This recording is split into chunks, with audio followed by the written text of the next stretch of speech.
கர்த்தருடைய பரிசுத்த நாமத்திற்கு மகிமை உண்டாவதாக. தேவன் அருளியப்போ மினிஸ்ட்ரி மூலமாக உங்களோடு தொடர்பு கொள்வதில் மிகுந்த மகிழ்ச்சி அடைகிறோம். இன்றைக்கும் இந்த நாளிலும் தேவன் நமக்கு கொடுக்கிற வார்த்தை நீதிமொழிகள் 28ஆம் அதிகாரம் 20ஆம் வசனம். உண்மையுள்ள மனுஷன் பரிபூர்ண ஆசீர்வாதங்களை பெறுவான், ஐஸ்வர்யவானாகிறதற்கு தீவிரிக்கிறவனோ ஆக்கினைக்கு தப்பான். ஹல்லேலூயா. கிறிஸ்துவுக்குள் பிரியமானவர்களே, கர்த்தருடைய வார்த்தை சொல்லுகிறது, உண்மையுள்ள மனுஷன் பரிபூரண ஆசீர்வாதங்களை பெறுவான் என்று. ஆம் பிரியமானவர்களே, நம்முடைய வாழ்க்கையிலே நாம் உண்மையாய் வாழும்போது, உத்தமமாய் வாழும்போது, கர்த்தருக்கு பிரியமாய் வாழும்போது முழுமையான ஆசீர்வாதங்களை நம்முடைய வாழ்க்கையிலே பெற்றுக்கொள்ள முடியும். ஹல்லேலூயா.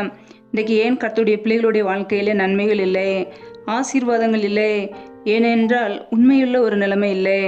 நமக்குள்ளே பொய்யான காரியங்கள், பொய்யான சுபாவங்கள் காணப்படுகிறதுனாலே கர்த்தருடைய நன்மைகள் தடைபடுகிறது. கர்த்தருடைய பிள்ளைகள் உண்மையாய் வாழ அர்ப்பணிக்கும் போது, கர்த்தருடைய வார்த்தைகளுக்கு கீழ்ப்படிந்து வாழ அர்ப்பணிக்கும் பொழுது கர்த்தர் நம்மை பரிபூர்ண ஆசீர்வாதங்களினால் நிரப்புவார். முழுமையான ஆசீர்வாதங்களை நாம் பெற்றுக்கொள்ள முடியும். ஐஸ்வர்யவானாகிறதற்கு தீவிரிக்கிறவனோ ஆக்கினைக்கு தப்பான் என்று வசனம் சொல்கிறது. ஆம் பிரியமானவர்களே, குறுக்கு வழியிலே சீக்கிரத்திலே விரைவாக பணத்தை சம்பாதிக்க வேண்டும் என்று தவறான வாழ்க்கை வாழும்போது கர்த்தருடைய தண்டனை வெளிப்படும். இன்றைக்கு அனைவருடைய வாழ்க்கையிலே குறுக்கு வழியிலே பணத்தை சம்பாதிக்க வேண்டும் என்பதற்காக பல தீமையான காரியங்களை செய்கிறார்கள். அதனால் அந்த குடும்பத்திலே கர்த்தருடைய நியாய தீர்ப்பு, கர்த்தருடைய தண்டனை வெளிப்படும். பிரியமானவர்களே, கர்த்தருடைய பிள்ளைகளாகி நாம் உண்மையும் உத்தமமாய் வாழ அழைக்கப்பட்டிருக்கிறோம். ஹல்லேலூயா. வேதத்தில் நாம் பார்க்கிறோம், 111ஆம் சங்கீதம் 7ஆம் வசனத்திலே அவருடைய கட்டளைகள் எல்லாம் உண்மையானவைகள் என்று வசனம் சொல்கிறது. 119ஆம் சங்கீதம் 86ஆம் வசனத்திலே அவருடைய கற்பனைகளை எல்லாம் உண்மையாய் இருக்கிறது என்று வசனம் சொல்கிறது. ஆம் பிரியமானவர்களே, நாம் உண்மையாய் வாழ வேண்டுமென்றால் கர்த்தருடைய கட்டளைகளுக்கு கீழ்ப்படிய வேண்டும், அவருடைய கற்பனைகளின்படி வாழ வேண்டும். அப்படி நாம் வாழும்போது நம்முடைய வாழ்க்கையிலே கர்த்தர் எதிர்பார்க்கிற அந்த உண்மை நமக்குள்ளே வரும். பிரியமானவர்களே, வேதத்தில் நாம் பார்க்கிறோம், நீதிமொழிகள் 12ஆம் அதிகாரம் 22ஆம் வசனத்திலே பொய் உதடுகள் கர்த்தருக்கு அருவருப்பானது, உண்மையாய் நடக்கிறவர்களோ அவருக்கு பிரியம் என்று. நாம் உண்மையாய் வாழும்போது, உத்தமமாய் வாழும்போது கர்த்தர் நம்மை ஆசீர்வதிப்பார். நாம் அவருக்கு பிரியமுள்ள பிள்ளைகள், நம்முடைய குடும்பத்தை அவர் ஆசீர்வதிப்பார்.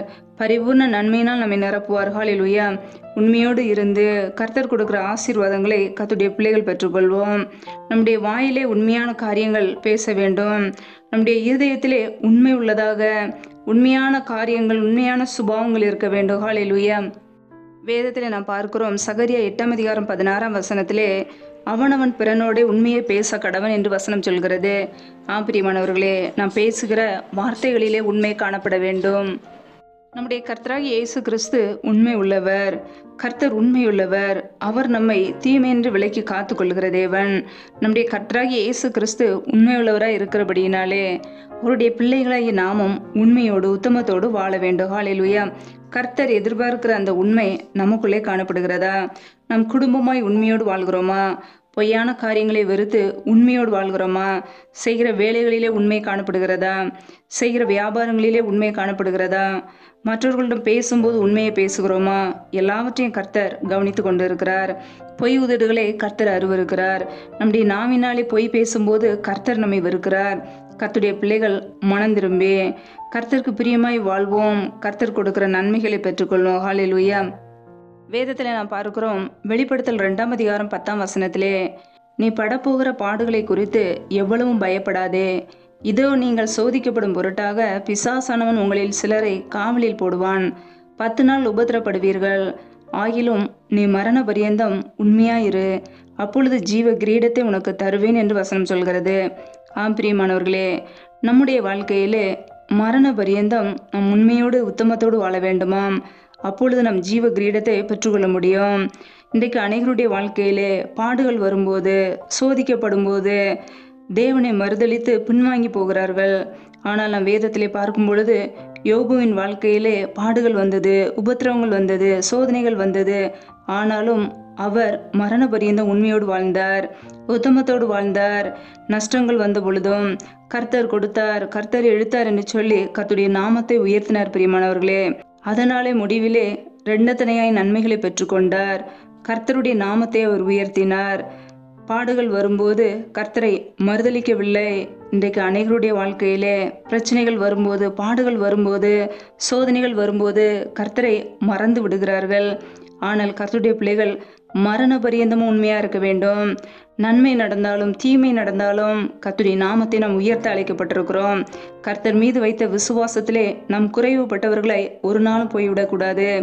கர்த்தரை நாம் முழு இருதயத்தோடு, முழு ஆத்மாவோடு, முழு மனதோடு நாம் தேட வேண்டும்.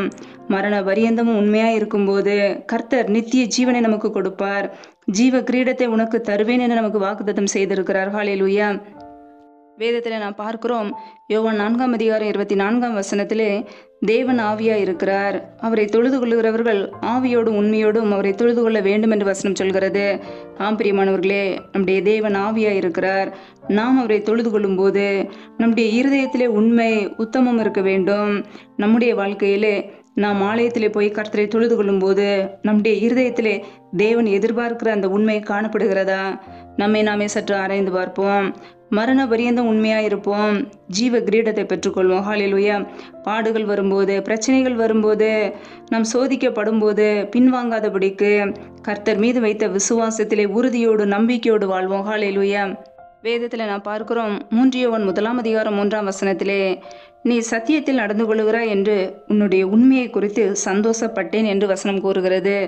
ஆம் பிரியமானவர்களே, நாம் சத்தியத்திலே நடந்து கொள்கிறது உண்மை. நம்முடைய வாழ்க்கையிலே கர்த்தருடைய வார்த்தைகளுக்கு நாம் கீழ்ப்படுகிறோமா? உண்மையும் உத்தமமாய் வாழ்கிறோமா? நீதிமானாய் வாழ்கிறோமா? நம்முடைய வாயின் வார்த்தைகளிலே பொய்யான காரியங்கள் இருக்கிறதா, அல்லது உண்மை காணப்படுகிறதா, அல்லது இருதயத்திலே தீமையான எண்ணங்கள் காணப்படுகிறதா, இருதயத்திலே உண்மை காணப்படுகிறதா? சற்று யோசித்து பார்ப்போம். நாம் உண்மையோடு வாழும்போது கர்த்தர் நம்மை பரிபூர்ண நன்மைகளினால் நிரப்புவார். ஆனால் குறுக்கு வழியிலே பணக்காரனாய் மாற வேண்டும் என்பதற்காக பல தீமையான காரியங்களை செய்யும்போது, மற்றவர்களை ஒடுக்கும்போது, மற்றவர்களை ஏமாற்றும் போது, துன்மார்க்கமான காரியங்களை செய்யும்போது கர்த்தருடைய தண்டனை வெளிப்படும்.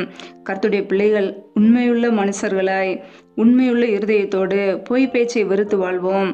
கர்த்தருக்கு பிரியமாய் வாழ்வோம். அவருடைய கட்டளைகளுக்கு கீழ்ப்படிந்து வாழ்வோம். அவருடைய கற்பனைகளுக்கு கீழ்ப்படிந்து வாழ்வோம்.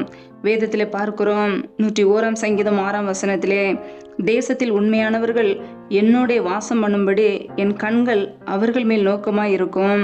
உத்தமமான வழியில் நடக்கிறவன் என்னை சேவிப்பான் என்று கர்த்தர் சொல்கிறார். ஆம் பிரியமானவர்களே, தேசத்திலே உண்மையானவர்கள் கர்த்தருடைய வாசம் பண்ண முடியும். கர்த்தருடைய கண்கள் உண்மையானவர்கள் மீது நோக்கமாய் இருக்கிறது. நாம் உண்மையாய் வாழும்போது கர்த்தர் நம்மை கவனித்து கொண்டு இருக்கிறார், நம் மீது நோக்கமாய் இருக்கிறார், நம்மை ஆசீர்வதிக்கிறார். ஹல்லேலூயா. நம்முடைய வாழ்க்கையிலே நாம் கர்த்தரோடு வாசம் பண்ண வேண்டும் என்றால் நாம் உண்மையோடு வாழ வேண்டும், உத்தமமாய் வாழ வேண்டும், பொய்யான காரியங்களை வெறுக்க வேண்டும், அநீதியான காரியங்களை வெறுக்க வேண்டும், துன்மார்க்க காரியங்களை வெறுக்க வேண்டும். கர்த்தருடைய கட்டளைகளுக்கு உண்மையோடு வாழ்ந்து, உத்தமத்தோடு வாழ்ந்து, நீதிமானாய் வாழும்போது கர்த்தர் பரிபூரண ஆசீர்வாதங்களை கொடுப்பார். ஹல்லேலூயா. கர்த்தரின் ஆசீர்வாதமே ஐஸ்வர்யத்தை தரும். பிரியமானவர்களே, கர்த்தர் நம்மை ஆசீர்வதிக்கும் பொழுது நம்முடைய குடும்பங்களிலே ஐஸ்வர்யம் காணப்படும். கர்த்தருடைய ஆசீர்வாதங்களை பெற்றுக்கொள்வோம். உண்மையோடு உத்தமத்தோடு வாழ்வோம். அவருக்கு பிரியமுள்ள ஜனங்களாய் வாழ்வோம். ஹல்லேலூயா.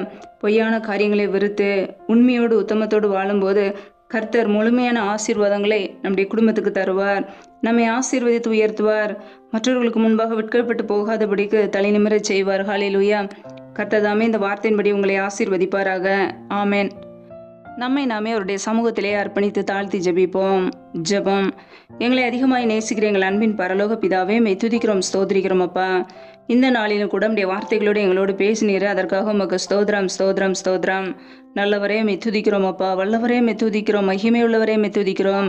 ஜோதிகளின் பிதாவே மெத்துதிக்கிறோம். எங்களுக்காக ஜீவனை கொடுத்தவரே மெத்துதிக்கிறோம். ஜீவாதிபதி ஆனவரே மெத்துதிக்கிறோம் அப்பா.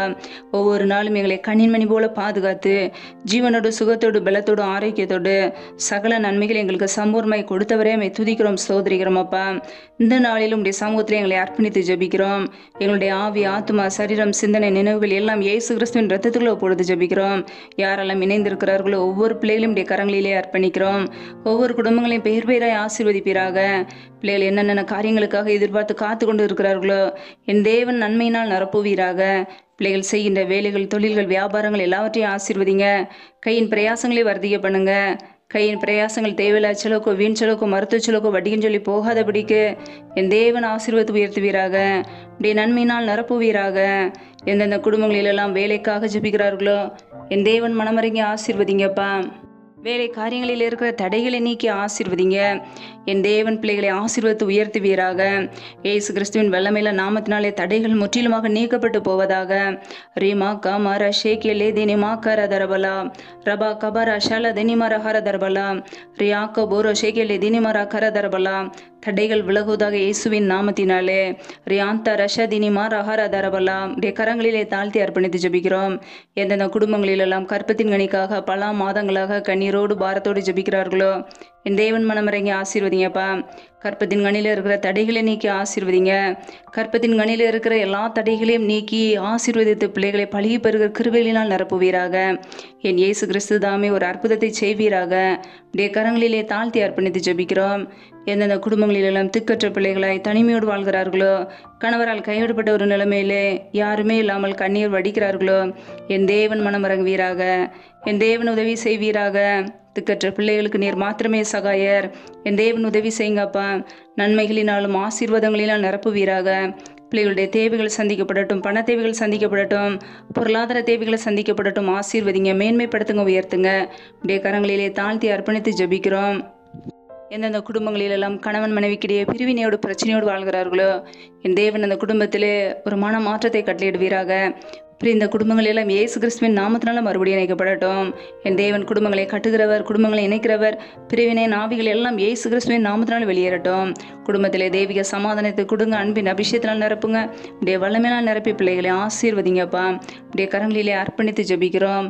யாரெல்லாம் பலவீனத்தோடு சோரோடு வியாதியோடு இருக்கிறார்களோ என் தேவன் அற்புதம் செய்வீராக. பிள்ளைகளை சுகப்படுத்துவீராக, விடுதலையாக்குவீராக. உடைய சுகமாக்கும் கரம் பிள்ளைகளை தொட்டு சுகமாக்கட்டும். உடைய கரங்களிலே தாழ்த்தி அர்ப்பணித்து ஜெபிக்கிறோம் அப்பா. தொடர்ந்து உடைய நன்மையால் நிரப்புங்க. பிள்ளைகள் நினைக்கிறதற்கும் வேண்டிக் கொள்வதற்கும் மேலான நன்மைகளை கொடுத்து ஆசீர்வதிங்க. உடைய கரங்களிலே தாழ்த்தி அர்ப்பணித்து ஜெபிக்கிறோம். இந்த இரவு நேரத்தில் இன்பமான நித்திரை கொடுங்க. நல்ல சொப்பன தரிசனங்களை வெளிப்படுத்துங்கப்பா.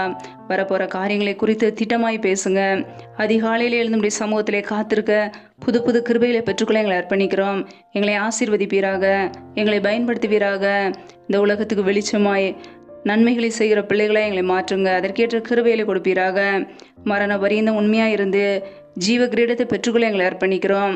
அதற்கேற்ற பரிசுத்த வழியிலே நித்திய வழியிலே எங்களை நடத்துவீராக. ஒவ்வொரு நாளும் கிருபையை எங்களை பாதுகாத்து கொண்ட அன்பிற்காக ஸ்தோத்திரம். இந்த மாதம் முழுவதும் எங்களை கண்ணின்மணி போல பாதுகாத்தீரே, அதற்காக ஸ்தோத்திரம். அடுத்த புதிய மாதத்திற்குள் எங்களை நடத்த போற கிருபைக்காக உமக்கு ஸ்தோத்திரம் அப்பா. உன்னை ஒடுக்கவும் தங்குவதற்கு இடமும் கொடுத்து எங்களை பாதுகாத்தவரே உம்மை துதிக்கிறோம். நன்றியுள்ள இருதயத்தோடு உம்மை துதிக்கிறோம், ஸ்தோத்திரிக்கிறோம் அப்பா. ஒவ்வொரு நாளும் எங்களை கண்ணின் மணி போல பாதுகாத்து உள்ளம் கைகளிலே வரைந்து எங்களை பாதுகாத்து வருகிறீரே, அதற்காக நன்றி நன்றி நன்றி. உம்மை துதிக்கிறோம், ஸ்தோத்திரிக்கிறோம் அப்பா. தொடர்ந்து எங்களுடைய வாழ்க்கையில் எல்லா காரியங்களையும் நீர்தாமை கூட இருந்து நடத்துவீராக. எங்களை ஆசீர்வதிப்பீராக, மேன்மைப்படுத்துவீராக, உயர்த்துவீராக. அப்படி சமூகத்திலே தாழ்த்தி அர்ப்பணித்து ஜெபிக்கிறோம். எல்லா துதி கன மகிமை எல்லாம் ஒருவருக்கே செலுத்துகிறோம். இயேசு கிறிஸ்துவின் மூலம் ஜெபிக்கிறோம் எங்கள் ஜீவனுள்ள நல்ல பிதாவே, ஆமேன். கர்த்தர் தாமே உங்களையும் உங்கள் குடும்பங்களையும் ஆசீர்வதிப்பாராக. ஆமேன். Thanks for watching. Please subscribe our channel. Click the like and share. Click the bell. God bless you.